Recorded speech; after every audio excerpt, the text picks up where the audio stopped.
Well, now it's time to loot with an non-stop day. It's safe to say we'll have some fun today on Geek World Radio. Hey guys, welcome to another episode of Geek World Radio. So the end of the year is coming up, and this is the time when people start thinking about New Year's resolutions and trying to transform themselves, which got us thinking about transformation.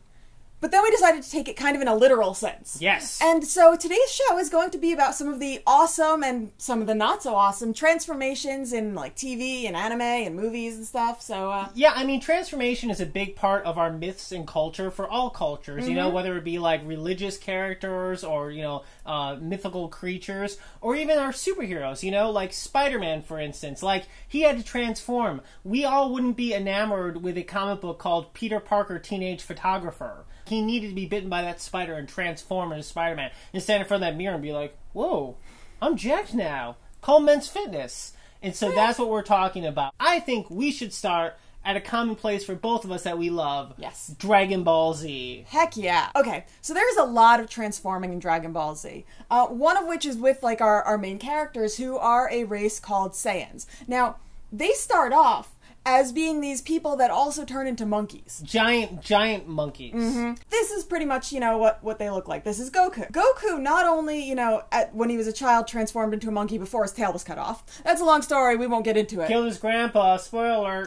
But then he went something called Super Saiyan, which really means they get super strong and super blonde. Exactly. And they also get green eyes. It was like the biggest deal ever. It's how we beat Frieza, who has like 4 different versions of himself also. Yeah. And so, like, on top of that, like, we later get, like, Gohan. He goes Super Saiyan and then Super Saiyan 2 for the first time. It's crazy. Yeah. Now, so, like you just mentioned, Super Saiyan 2, well, that's not the only form. It keeps going. Next up, you've got Super Saiyan 3, which, you know, as you can see, the future transformations of Super Saiyan, they get a lot stronger, and their blonde hair gets a lot longer. Yeah, basically at this point, they just look like they sort of play guitar for that 80s band Poison. We haven't really figured out if the hair is helpful in any way. You know, they don't really use it for anything. You know, in Naruto, someone would take that hair and they'd fill it with chakra and they'd use it for something. But they just get really long hair. Yeah, and then we won't even watch Dragon Ball GT, but then it gets just really weird. They retain their brown hair, but they get like this weird sort of like Sean Connery sort of chest hair thing going. Yeah, well, the hair is also really long like it is in Super Saiyan 3. And they get their tails back. So, you know, that's just the Saiyans themselves. Like I said before, Frieza has 4 different versions. It's crazy. You know, Broly has a few different versions he ends up being. I mean, it goes on and on and on. And so right there, you know, Dragon Ball Z is one of those big animes. Animes sort of are predicated upon transformation, aren't they? Absolutely. Up next, we're going to move away from anime and go to Doctor Who. Oh, yeah. So, of course, all of you guys at this point know what Doctor Who is. It's one of the longest-running sci-fi shows of all time, started in the 60s. Crazy. Now, what's cool about Doctor Who is, of course, that he regenerates. He basically dies and becomes a new Doctor. Yeah, and now not only does the look change, but the personality also changes. Every Doctor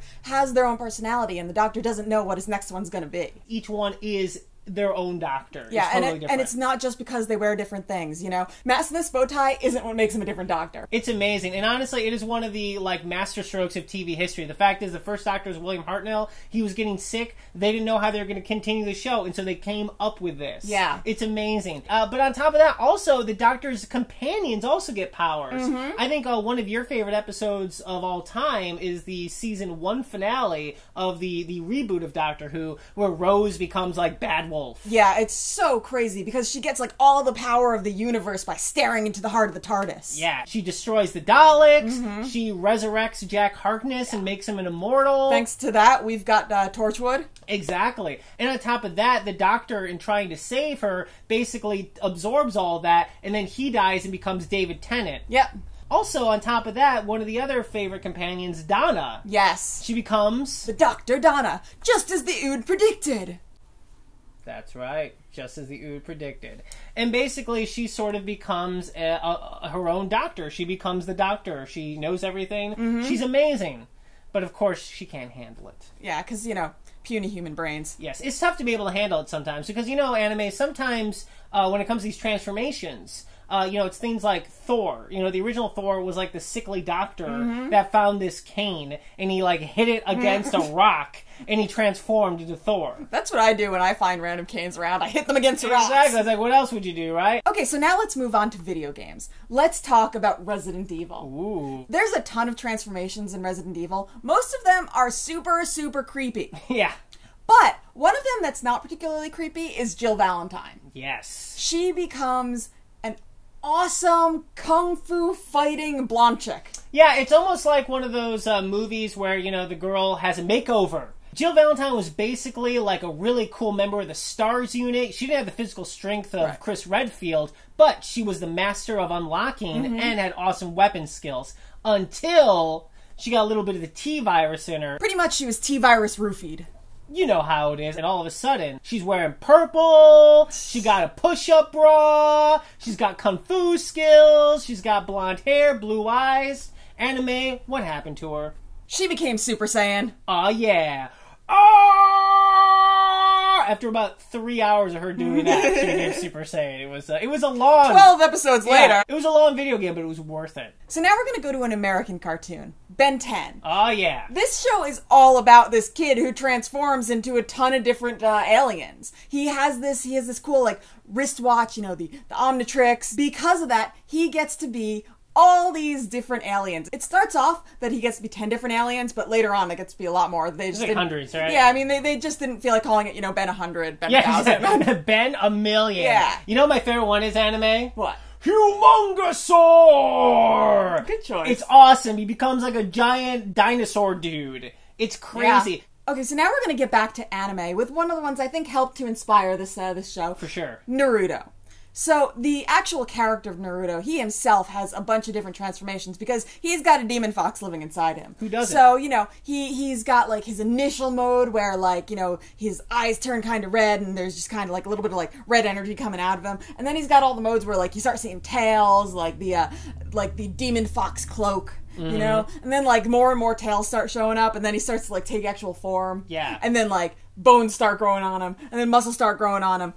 It's a lot. Yeah. And so, like, he's trying to harness all that energy because he could potentially fully transform. Exactly. And destroy pretty much everything. And then on top of that, later on, he gets into Sage mode, Naruto, which he transforms, and he's got, like, awesome frog Kumite powers. And cool froggy eyes. And he's amazing. That's my favorite form. And lately, he's gotten into Nine Tails chakra mode. Yeah, that's when he's pretty much unified with the energy from his demon fox. He took it from the fox. He's like, it's mine now, punk. Pay your rent. Heck yeah. And basically, it's almost like Naruto's Super Saiyan mode. He's basically on fire. Yeah, because he's not really able to fully connect with the demon fox yet. When he tried, he turned into this funny little cartoon fox. Yeah, it was amazing. And really, it's just because the Nine Tails fox is a dick. Yeah. He's a total dick. But we've seen other people like the Eight Tails Killer Bee, who is completely unified with his eight-tailed beast. It's like an octopus. Yeah. It's like a giant, like, bull/octopus. And it's amazing. Yeah, I mean, the thing is, almost every character goes through some sort of transformation. Sasuke, who ends up being one of the main villains, I mean, even his eyes, get transformed. He goes from Sharingan to Mangekyou Sharingan. And then there was the time that he had, like, the Orochimaru curse mark, and he,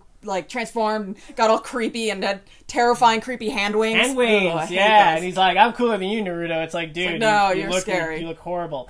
And also, one of our favorite transformations is Choji. Yes. You gotta love Choji. He's the chubby one with all the heart. He's sort of like the Samwise of this little group here. And, in one of the last episodes, while he's all giant and beating up bad guys, he also gets his butterfly wings. Yeah, which is something we saw, like, way early on in the series. Yeah.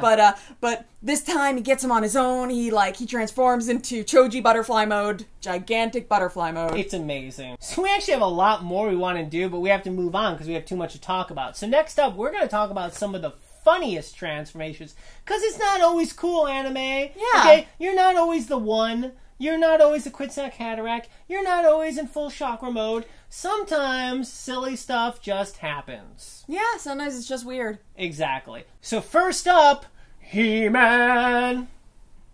He-Man. Okay, basically, Prince Adam is kind of a little bitch. Yeah.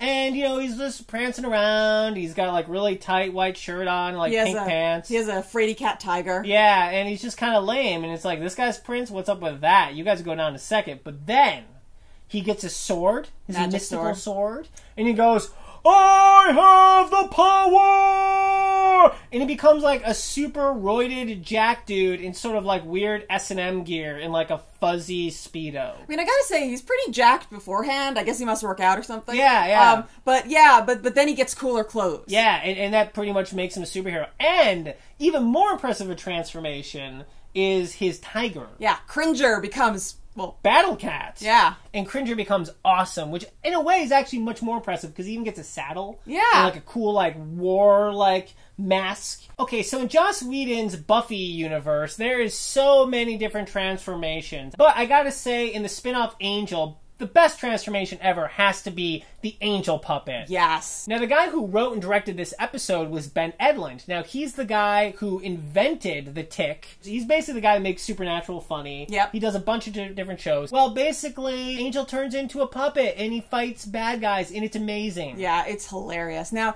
like you said, there's tons of transformations on the show. I mean, it's a show about vampires and stuff, so there's always people transforming, but none were quite as entertaining as the Angel puppet. Yes. We already mentioned SpiderMan as one of our favorite transformations. Oh, for sure.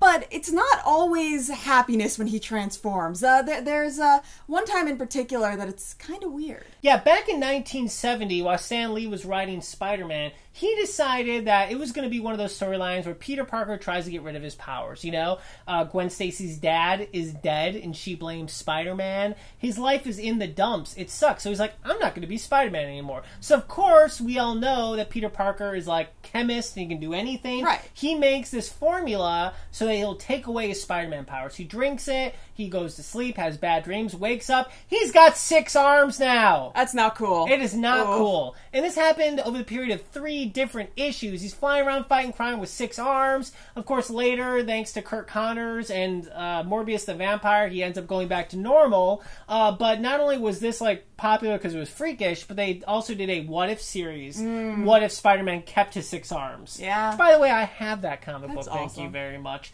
So that one is definitely the funniest because it's so ridiculous. But you know what? It was the 70s. It was actually one of the least ridiculous things to come out of that decade. That's a good point. Thank you. Okay, next up, I think is a special one that I want Anime to talk about. Okay, so the show Family Matters, it was a show about a family, and then, they brought in the gimmick part, which was Steve Urkel. Oh, yeah. The kid next door, the weirdo. Godnichi. This is a kid that would put you in a room, turn off all the lights, and make you touch and smell things. No, that's what he does now. Oh, okay. So Steve Urkel, he was such a nerd, and he loved Laura, but Laura could never love him, so he had to make himself cool. Yes. Now, in most things, they get a makeover. Mm-hmm. But Steve Urkel was progressively more and more of a genius throughout the show. He was such a genius that he could make magical formulas. He made a magical formula to make him into something cool. Stefan Urkel. Yeah. Complete transformation into the cool form that was a totally different guy. And did he get the ladies anime? He did. The ladies loved him. There you go. Yeah. So there you go, geeks. All you need to do is have a Stephen Hawking-like intellect, and maybe you can become cool, too. Maybe. We've talked about some of our favorite transformations, and we've talked about some of the funny transformations, but let's move on to the times when transforming kind of sucks. The bummer transformations. Mm-hmm. Yes. There are a lot, it's not always good. The Incredible Hulk, which is actually a combination of Dr. Jekyll and Mr. Hyde and Frankenstein. Yep. And basically, Bruce Banner, of course, gets caught up in the gamma radiation of the bomb he was making. That's a good superhero origin right now. Yeah. I was making a bomb to kill everybody. Whoops! Now I'm a giant rage monster. And of course, he has a bunch of different transformation forms anime. Yeah. He's got Savage Hulk, which is kind of the most famous of all the Hulks. That's the one we pretty much saw in the Avengers. Though he was a little more sort of coherent in the Avengers. So you got Savage Hulk, and then you get Grey Hulk. Right. Which I believe was named Joe Fixit. And, and he was a bouncer in a Las Vegas nightclub. Okay. It was the 80s. You gotta understand. And then later, of course, he was the Professor. And now this was the giant green Hulk, but he had the mind of Bruce Banner. But he couldn't change back. He couldn't change back. It was permanent. That just sucks. Yes. Later on, they were all... It was sort of like the United States of Terra. where Bruce Banner, like, he shared a body with all three of them. And they could all communicate between one another, and they took the body when they felt like it. That's creepy. It's amazing. Yes, exactly. So, you know, right there, that's all about transformation. That's all about Bruce Banner being like, wow, I'm the Hulk. But it's like, you know what? In the TV series, he went around helping people. That's true. So, also in the Marvel Universe, you know, you got the Fantastic Four, where 3 of them get awesome powers, and then there's the Thing. Yeah. Or the Thing. Man, did he get the wrong end of the stick on that one. He is in a form that he can't change back from. Rock Monster! Yeah, he's a giant rock monster. Yeah. I mean... It kind of sucks to be the Thing. Like, honestly, like, really? There's really no upside to being the Thing. No. Like, sure, you have super strength and you're invulnerable, but really, you're a giant orange rock monster. Yeah. That sucks. I mean, I think he would have rather just gone back to, like, being, you know, being a pilot or, like, you know, doing whatever he was doing beforehand. Yeah, it's no good. No one wants to be the Thing. And worse off, he's like the only guy who ever fights with the Hulk. He is always fighting the Hulk because it's always clobbering time, isn't it? Yeah. I mean, you gotta say, this has got to be the angriest character ever. Like, could you have a character more angry than the Thing? But you totally understand, and you're like, I get it, man, I see why you're angry. Yeah, Bank Bram must have been like the Mother Teresa of comic book characters to not have become a villain being the Thing, because anyone else would have. I mean, really, he should have just, like, realized that his name was Ben Grimm. Just, you know, it ain't maybe gonna like... work out. Nothing good can come of it. Don't get involved with, like, crazy scientists. Exactly, yeah. Do not... Bad idea. Don't have your best friend be a guy like, hey, dude, let's go into space and see what happens. Hey, Yeah. look! A strange cloud. Let's fly through it. Damn. Reed Richards. Yeah. And that's the other thing. Everyone else, Mr. Fantastic. The Thing. Really? You have to add insult to injury? Yeah, yeah. I mean, now, if Human Torch was constantly on fire, Yeah. that would actually suck more. Right. But he he's can turn not. it on and off, so it's, like, awesome. Yeah. And he can fly. What a jerk. I hate you, Johnny Storm. And that's why they killed you. So let's move on from comic books for a second, and let's talk about horror movies, specifically horror/sci-fi movies. And I think one of the biggest bummer transformations of all movie history is David Cronenberg's The Fly. Yeah. Now, this is a remake of an old 50s movie, but this time Jeff Goldblum, he made a teleportation device. It's so cool. Uh-oh, there was a fly in there. And when he became, like, matter again, all of a sudden he started developing these cool powers. He started doing gymnastics. He started getting freaky-deaky with Gina Davis. Everything seemed good. He was beating guys in, like, bar arm wrestling contests, sort of like that dude in that video during the strongman contest who got his arm broken. But then all of a sudden, pieces started falling off. He started collecting them in jars. He showed everyone how he ate glazed donuts. You don't want to see it, kids. It's weird. It's gross. And it's one of the freakiest, like, things ever. The final fly form. Yeah. And it's such a sad movie, and it's so tragic and so gross, but so awesome. But really, nobody wants to be Brundlefly. Well, yeah, I mean, again, there you go, like a scientist that's just not careful. Yeah. I agree. I'm just gonna do this in my dingy old apartment. Do you think there's anybody who would actually be okay with being Brundlefly? No. Like, no one at all, right? Not even Why that guy who, like, paid for someone to eat him on Craigslist. I mean, okay, you start off, like you said, you're doing, like, gymnastics, it's all cool, but pretty quickly it devolves. Yeah. Well, I like that it is like, isn't it the downside of SpiderMan? Yeah. It's sort of the, like, real-life horror story of what would happen if you were actually Spider-Man. Yeah, if you spliced your DNA with the insect. It would not work out well. Let's go on to Star Trek. In The Next Generation, there is a super bummer transformation. Yeah. When Picard is assimilated by the Borg. It's crazy. It's the end of season 3. They capture him. They assimilate him. He is now Locutus of the Borg. Yeah. Resistance is futile. Exactly. I mean, come on. It's crazy. Riker has to take over. It is one of the greatest, like season finales of all time. When Riker is like, fire! And they're like, do-do-do-do! Boom! Cut. Wait a whole summer, punk. What? You guys are killing me. I can't believe it. You thought the X-Files was bad? That was the worst one. Now, this also had lasting repercussions. Even when they got Picard back, it still kind of held that later on some of the higher-ups at Starfleet didn't know if they could fully trust him because he had been assimilated by the Borg. Yeah, and it led to really, like, the best of the Next Generation movies, First Contact, where it was all about him, like, obsessed with taking down the Borg because they messed with him. And nobody messes with Picard and gets away with it, okay? Yeah. Nobody. Yeah. Damn you, Q. It was all Q's fault, too, It really you know? was. He's such a dick. You're not okay, Q. It's cool. You're okay. I like Q. How can you not like Q? John Delancey rules. John Delancey does rule. So, we talked a lot about some of the awesome transformations in anime. Yeah. But they're not always awesome. You know, we did mention Sasuke's creepy hand wings. Yeah. Let's talk about Akira.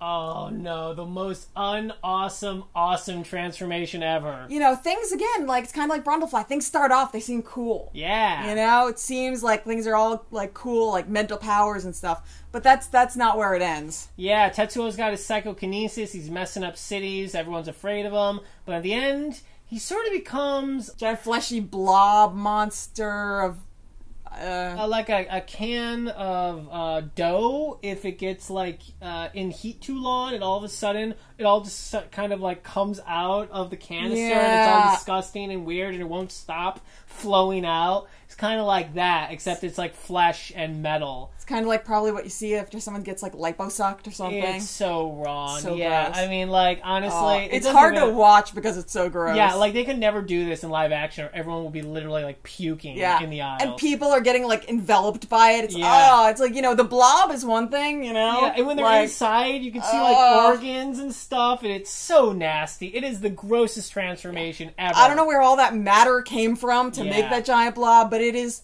nasty. It's the grossest thing ever. So that is definitely, I would say, the number one most bummer of all of them. I mean, he's just like, and he can't stop it, and you feel so bad for him, even though he's been a bad guy this whole time. It's like, yikes. Alright, guys, well, there was so many more we wanted to talk about. You know, we wanted to talk about, like, the Dark Phoenix, we wanted to talk about Vicus and District 9. Yeah. There was a ton, but you know what? This show can't be, like, an hour long. True that. So thanks, guys, so much for tuning in. We put up new episodes every Wednesday, so please check us out next week. You can also check out our radio show every week on Indie 100 and The Point, and if you want to get in touch with us, send an email to geekworldradio@yahoo.com, and be sure to check out our website, geekworldradio.com. All right, guys, see you next week. Bye! Well, now it's time to eat with an non-stop day. It's safe to say we'll have some fun today on Geek World Radio.